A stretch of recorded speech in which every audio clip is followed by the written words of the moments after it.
battre contre son handicap et venir planter ses pieds dans le sol.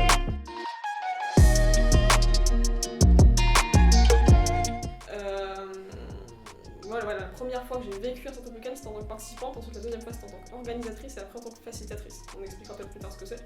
Et je crois que Manu, toi t'étais dans l'équipe Orga, donc tu t'occupais de la com. Ouais, on s'occupait de la communication à ce moment-là avec le compère Nicolas.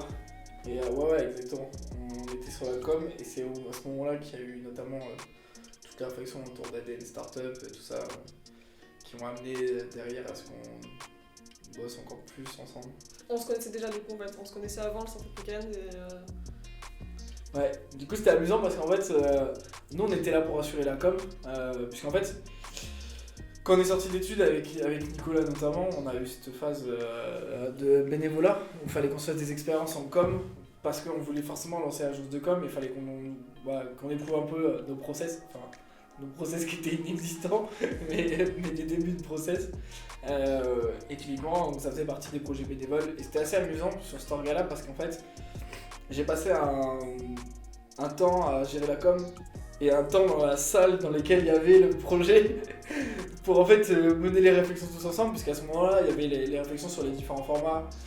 C'est là où il y a eu tout le process aussi de différents formats d'événements qu'on avait imaginé et tout ça. Donc ça a été j'alternais entre faire des posts et alimenter la com dans l'optique de lancer la boîte derrière, et la création et la conception de ce qui serait ADN Startup par la suite. Et moi c'était ma première expérience de Startup Weekend et ça a juste confirmé le fait que je voulais entreprendre. Alors d'abord avec ADN Startup, clairement ça a fédéré la première équipe, le noyau dur, ça a fédéré cette équipe-là autour de la conception du projet, et puis voilà, à titre vraiment individuel, ça m'a permis de rencontrer des gens très très cool. Pas forcément avec lesquels j'ai toujours gardé contact, c'est pas l'édition sur laquelle j'ai noué des relations très long terme, mais je me souviens que je me suis dit ok, j'adore cet écosystème, quoi qu'il arrive, je serai dans la sphère startup, en gros, juste après cet événement. Comme quoi ça marque les gens, vraiment.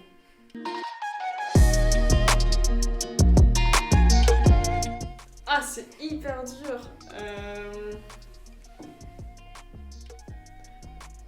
Ça va faire hyper égocentrique.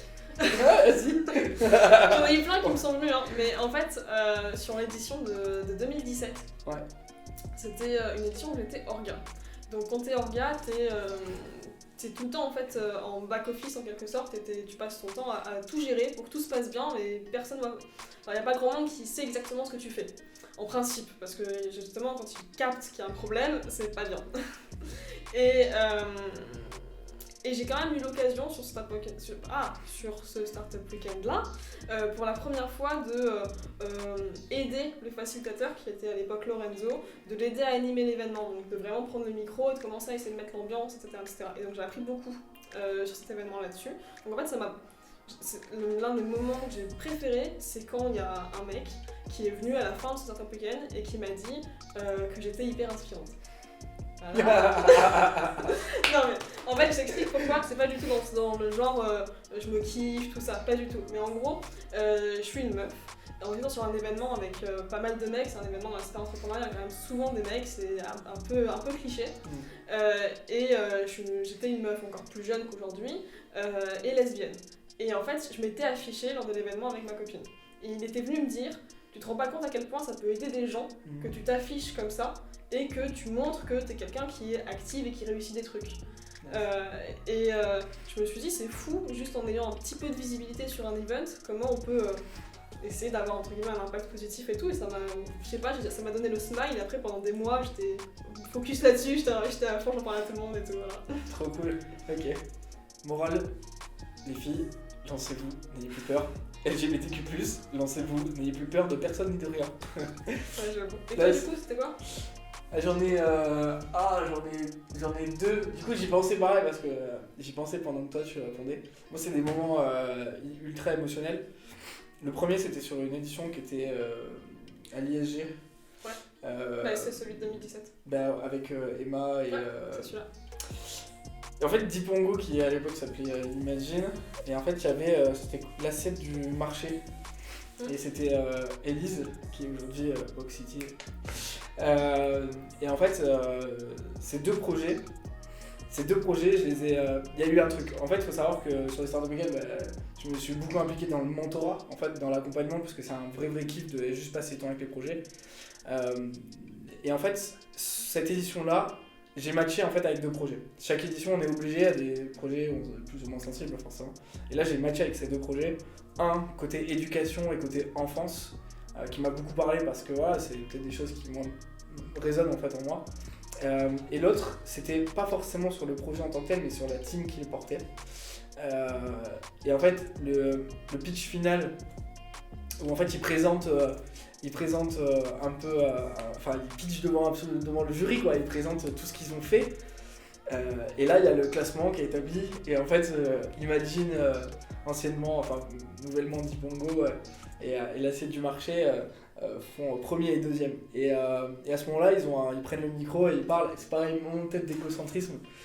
Mais il y a des gens t'es dans un amphi où il y a plein de monde et il y a des gens qui te cherchent, qui te trouvent, qui te regardent dans les yeux et qui te remercient toi alors qu'il y a juste grave de monde autour. Et en fait, moi, ça reste des moments qui m'ont pris au trip. Et le deuxième moment, parce que ça, c'en était un seul, incroyable.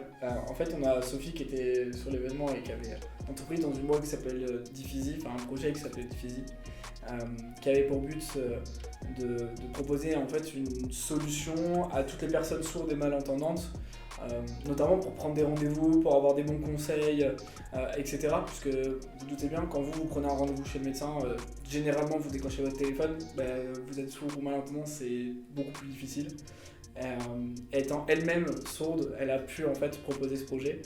Et en fait, Sophie a eu beaucoup de cours d'orthophonie en fait, et c'est quelqu'un qui parle de manière très compréhensible. Et en fait, la voir pitcher devant tout le monde, je peux en chialer presque. Mais la voir en fait se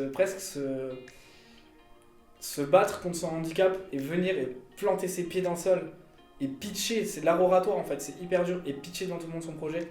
C'était un moment que j'ai trouvé juste, moi franchement il m'a pris au trip et je crois que je vais garder toute ma vie les sessions de travail parce que c'était différent.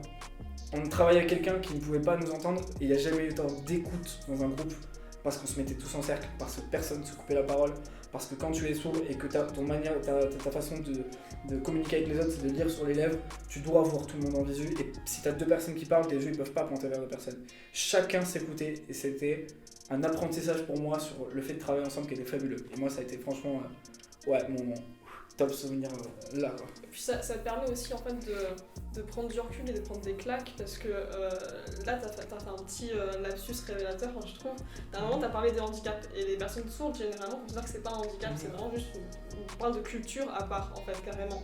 Et justement de réaliser ça pour nous qui n'avons pas forcément la chance de côtoyer des personnes sourdes au quotidien, je pense que c'était hyper enrichissant.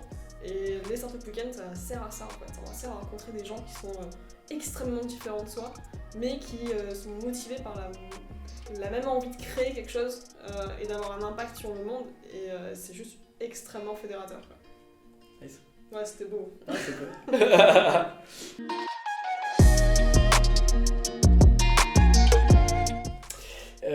Oui. En fait, il y a un Startup Weekend où je crois que en l'organisant, c'est parti dans un délire avec les nerfs. Ouais. Et en fait, on a du coup investi. C'était un investissement extrêmement important et durable. Dans les nerfs, vous voyez les pistolets à fléchettes qu'on envoie, non létales et totalement pas dangereux du tout. Et en fait, en gros, on en a distribué, donc on a débarqué dans les salles, parce qu'en gros, tous les participants bossaient dans les salles, c'était dans une école, et on a débarqué dans les salles et on leur a filé, il y avait 1 ou 2 nerfs par team, avec un lot de fléchettes. Et en gros, on a transformé l'école en un espèce de parcours. On s'est créé des épreuves, alors c'était en dehors du cadre entrepreneurial, mais quand vous bossez sur un projet, nous il nous est arrivé d'accompagner des projets jusqu'à 5h du matin, devoir revenir à 8h pour continuer à les aider. Vous avez dormi 3 heures, vous êtes hyper content d'avoir des nerfs, hyper content de pouvoir triper avec. Et on avait organisé avec les kakémonos des partenaires qui auraient été ravis de voir ça, derrière lequel on se planquait avec des chaises, on a construit des barricades, et il y a eu une guerre de nerfs, c'était incessant, et au final ça permettait de...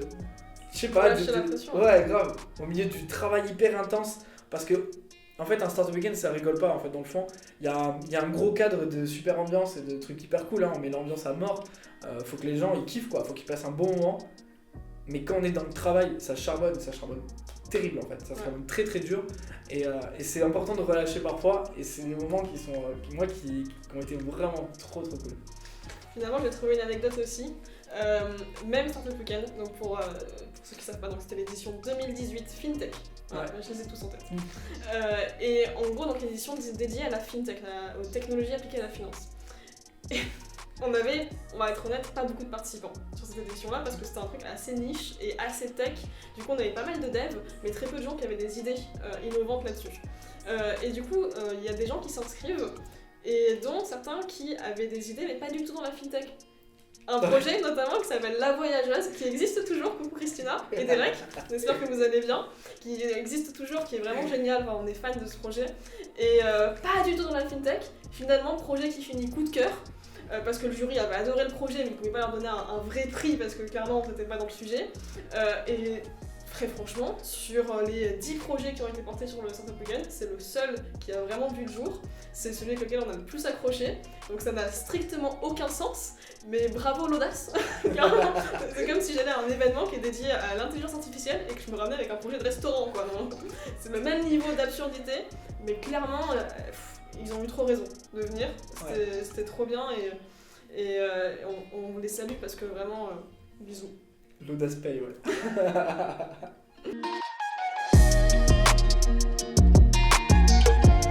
L'après Startup Weekend, il doit être vraiment construit par ceux qui ont participé au Startup Weekend. Il y a des événements qui ont été extrêmement fédérateurs où les gens restent hyper en contact, se revoient souvent, s'entraident beaucoup, etc., etc. Ce qui leur permet de rester dans une émulation qui leur permet du coup de passer à l'action. Et je pense que le plus grand risque après le Startup Weekend, c'est du coup de rentrer chez soi le dimanche soir crevé, de raconter un petit peu à ses potes ou à sa famille, se détendre, et puis le lundi matin, bam, hop, au bureau, pour ceux qui ont un taf, ou en cours, pour ceux qui sont étudiants, et la désillusion hardcore, en mode, c'est ça la vraie vie, ok, bah, allez, c'est reparti. C'est reparti dans la vraie vie, tant pis pour le fun que j'ai eu pendant le week-end, il faut que je fasse des choses sérieuses et adultes ou responsables, etc. Je le dis avec tellement de dédain, c'est très cool d'être responsable.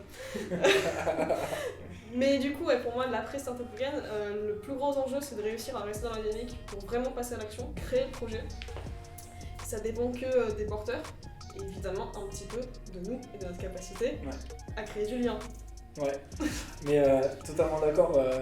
Je connais je fais le parallèle avec Disneyland. Pour ceux qui ont pu aller à Disneyland, c'est quand même un endroit dans lequel on a réussi à. Quand je dis on, c'est ils ont réussi à créer du rêve en fait. Et il y a du rêve, on marche, il y a de la musique, il n'y a pas de voiture, il n'y a pas de tous ces bruits en fait parasites de notre quotidien. Et c'est vrai que lorsqu'on sort du parc, on retombe dans la réalité. Et la réalité, elle est dure parce qu'en fait, elle est effrayante. Parce qu'on se dit, le rêve que je viens de vivre, il est très difficilement transposable à mon quotidien. Et en effet, le risque, c'est que les projets et quelque part les rêves tombent un peu dans l'oubli. Donc l'après Startup Weekend, ça doit être il doit y avoir un moment très très court avant de se lancer. Je pense qu'il faut continuer directement et en fait c'est vite au charbon. À titre perso, je dis souvent que le pire pour moi c'est l'immobilisme. C'est pas d'avancer lentement. À partir du moment où vous avancez lentement, vous continuez d'avancer en fait, ça fonctionne toujours. L'immobilisme, si vous arrêtez, ce sera extrêmement difficile de reprendre. Or, si vous avancez même lentement, ça sera facile. J'ai aussi tendance à dire que une journée c'est assez long et que finalement 1 heure par jour c'est pas grand chose. Et 1 heure par jour à avancer sur son projet, vous faites la somme, à la fin de l'année ça fait quelques heures passées sur son projet et ça permet de faire avancer les choses. Et petit à petit il faut trouver en fait, on joue de manière à mettre de plus en plus de ressources sur son projet, peut-être un peu moins de ressources cérébrales dans le reste et s'impliquer de plus en plus dessus jusqu'au moment où on peut le concrétiser. Donc en effet, l'après Startup Weekend, il faut garder cette dynamique, il faut en profiter, il faut le sentir et donc rester au contact des gens qui le font notamment et des gens qui y ont participé, c'est un super moyen. Donc vivement le retour aussi de tout ce qui est événementiel pour qu'on puisse revoir un peu tout le monde autour d'une bonne bière en terrasse. J'en rêve la nuit. Mais ouais, il faut poursuivre en fait ce travail parce que le Startup Weekend c'est un marchepied, c'est une amorce. D'accord ? Yes. Nice.